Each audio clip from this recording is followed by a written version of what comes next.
Gold prices were moderately lower today as the risk on trade takes off, whether it's positive news from China, whether it's something going on with the U.S. and NATO, something about the global growth kicking in. It seems to me right now that gold is kind of stuck. We are well off those recent lows. 1450 is a very big trading line for gold. We've dipped down to that level a few times and threatened to go through it, but never really saw any sustained trade and bounced off it pretty substantially. The 1450 to 1500 range has held for quite some time. We are right now trading right at about the midpoint of that as we head into not only jobs and not only the Fed next week. We've got the UK elections. So I think the market is pretty well magnetized to this midpoint unless there's some kind of a leak and we get some kind of a big move higher to 1500 or back to 1450. But I think in 2 weeks we'll be at one of those levels based on the data and events that we have ahead. The dollar trade today was kind of eerie. It saw a big dip this morning on weak data.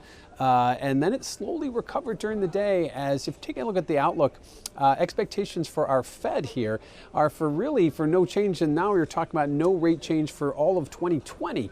Which seems to bring the dollar back. Didn't bring it up into positive territory, but it did take it off the lows. And so the dollar trade really muted any move in gold today after seeing that initial sell-off early in the morning. And lastly, the positioners, the spec longs, they are still holding out.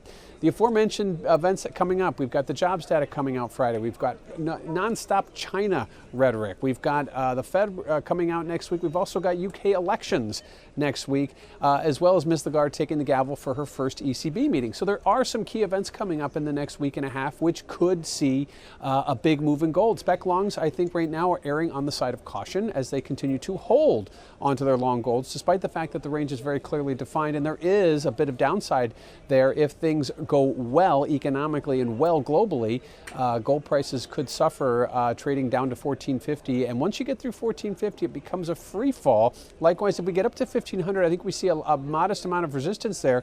But if the news is that uncertain or that bad, I think we do see a big trade north, possibly extending as high as 1520. So right now, 1450 to 1500 holds. The speculators remain long, although they've been pairing some of their positioning over the last several weeks. But the big events haven't yet hit us. Friday's jobs number will kick it off, and we have China after that. We've got the Fed after that. We've got UK elections all in a row, which will certainly keep gold buyers and gold longs especially busy watching the markets.